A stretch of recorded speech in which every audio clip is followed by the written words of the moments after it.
Give me a wave if you like magic. Good, most of you, lovely. Let's start with a magic trick then. Probably for this guy here, third row, red jumper. Yes, hi there. What's your name, please, sir? David. David, have we met before, David? Have we set anything up? No, but of course that's exactly what I would get you to say if we had. We haven't.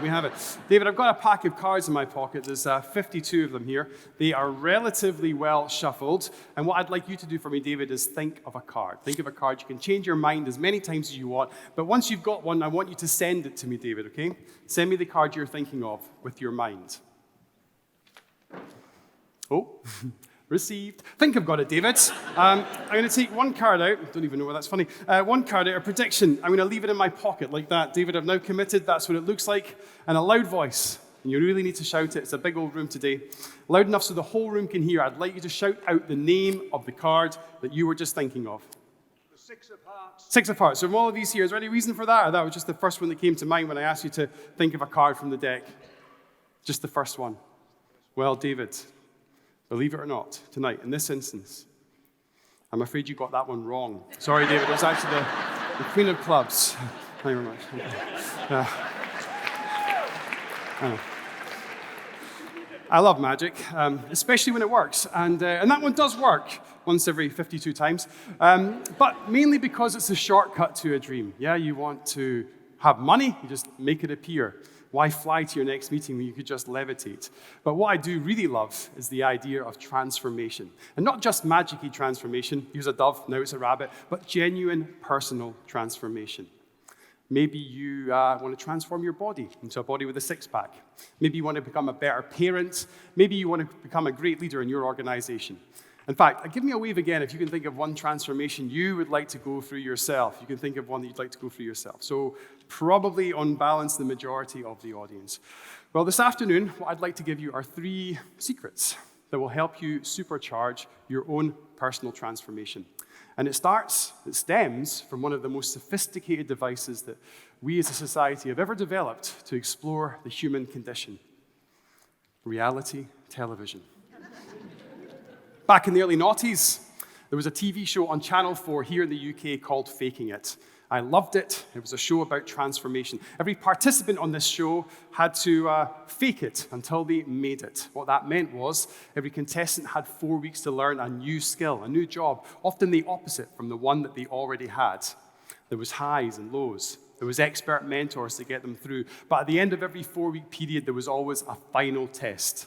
The contestant had to present their new skill, their new job, to a panel of expert judges. And if they managed to convince them that they were a professional in that new skill, then they'd won the show. They'd faked it. And there were lots of amazing episodes. There was a sheep shearer who became a hairdresser. There was a cellist who became a DJ. There was a burger van chef who became a gourmet chef. Even a minister who became a second-hand car salesman. But there's one episode that really stuck in my mind because it was about my area, about magic. So, of course, my ears pricked up. They took this shy, geeky, introverted scientist, transformed him into a magician. Amazing transformation. He even went on to fool the legendary Paul Daniels. Yeah, an amazing transformation. And when you think about it, 4 weeks is such a short time to undergo such a dramatic change, such a massive identity shift. But it turned out the producers of the show had worked out one of the ideas to supercharge personal transformation. Every single contestant on the show, they changed their social environment. They made that contestant hang out with the people that they wanted to become. And eventually, in just 4 weeks, the person that they wanted to be followed. Now, they were really strict about it, but it worked on every single episode of the show. And it works in real life, too. If you want to run a marathon, you need to become a runner. You need to hang out with other runners. You want to become a leader, a great leader, then you have to hang out with other great leaders. In fact, you can have a think just now about the changes that you'd make to your social environment at work or at home to, I guess, accelerate the transformation that you would like. Now, like I said, there were lots of amazing episodes, but the one that stuck with me, of course, was the scientist who became a magician, because I was also a scientist who became a magician. In fact, I was that scientist. I'm the proof. The living, I know. The process. not changed our age of the day. And the proof that these processes actually work, the processes underpinning that show actually work. If it hadn't been for my transformed social environment, then I would not have went on to win the show. If it weren't for hanging out with other great magicians like Pat Page, Nigel Mead, Mandy Moodin, Penn and Teller, I wouldn't have had the success I did. And for a while, I thought that was it. I thought I'd sussed it. Change your environment, change yourself. And although environment is important, it didn't explain the rate of change. Remember, all of this happened in just 4 weeks. So what did? I wasn't too sure at the time, so I decided to explore the origins of the TV show Faking It. And it turns out it wasn't just a reality TV gimmick. And in fact, some of the lessons went back thousands of years to the Greek myth of the Pygmalion, later reimagined in the early 1900s by playwright George Bernard Shaw, and eventually becoming the Hollywood hit, My Fair Lady. One of the My Fair Lady characters, Henry Higgins, says in the movie, "The difference between a flower girl and a lady is not how they behave, but how they are treated." Very interesting sentence, which inspired the whole plot of the movie. But in transformation terms, it only suggests a social environment change, how you are treated. And as someone who has been Pygmalionized, that is a word now, because it's in a TED Talk, it must be, I thought there was something more, something else, and I couldn't let it go. So next, I decided to reverse engineer this faking it process to try and understand how it worked. And I found a missing component. Although environment is important, it can't initiate. Now, there's this wonderful phrase, throw yourself into it. You've got to throw yourself into it. Maybe you've heard of it. Maybe you've done a course at work or you've started a new hobby. There's always someone there, isn't there, saying, just throw yourself into it. And the part I like the most is that throw yourself. It's such a weird turn of phrase, isn't it? Throw yourself.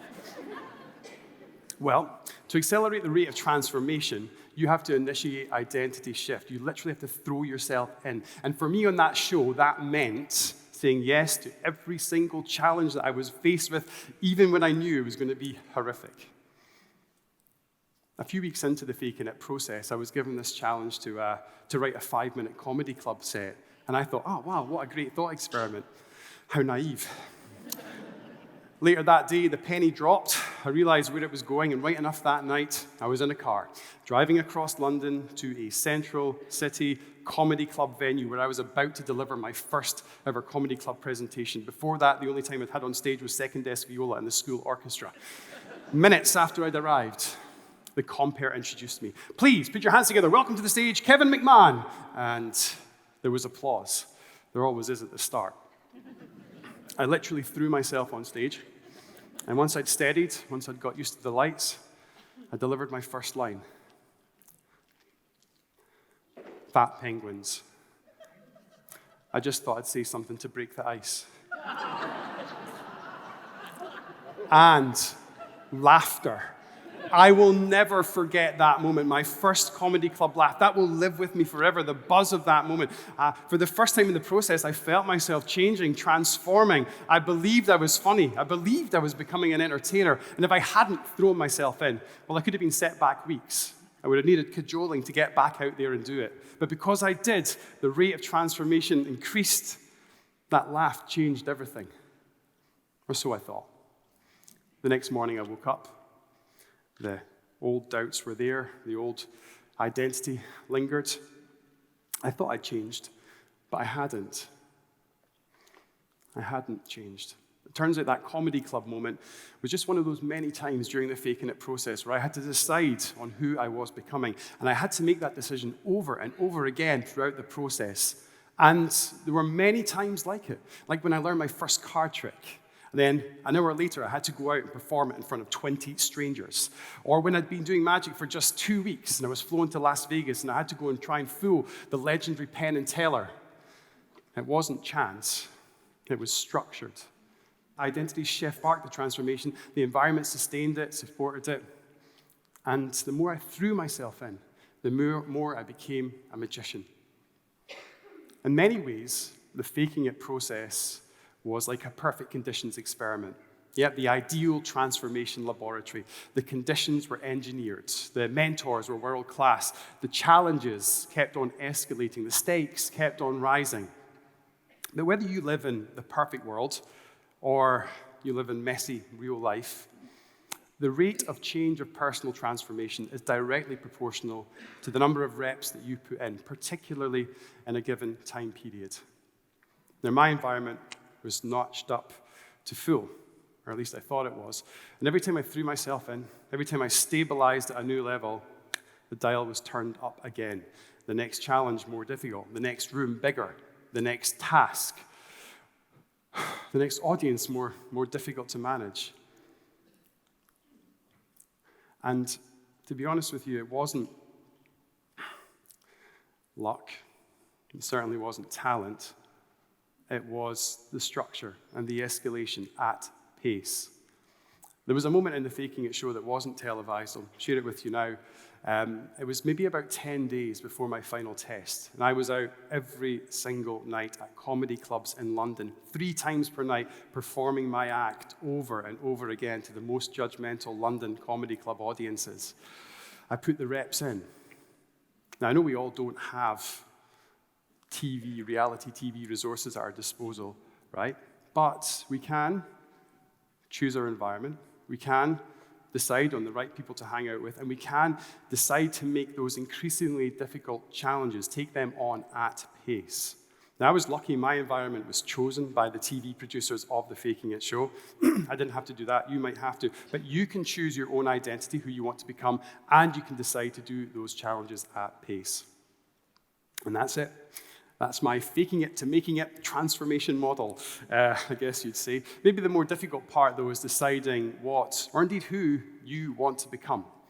Well, I think if you start with the idea that you just want to become a better version of the person that you are already, then that's a good place to go from. David, was it? I forget. What was the name of your card again? 6 of Hearts. 6 of Hearts, yeah. One of these days, right? So,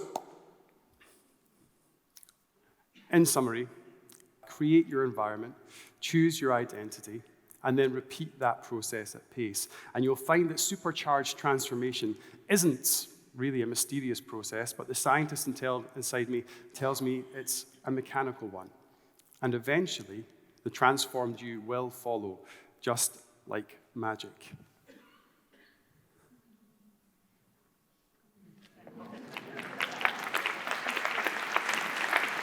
Thank you very much.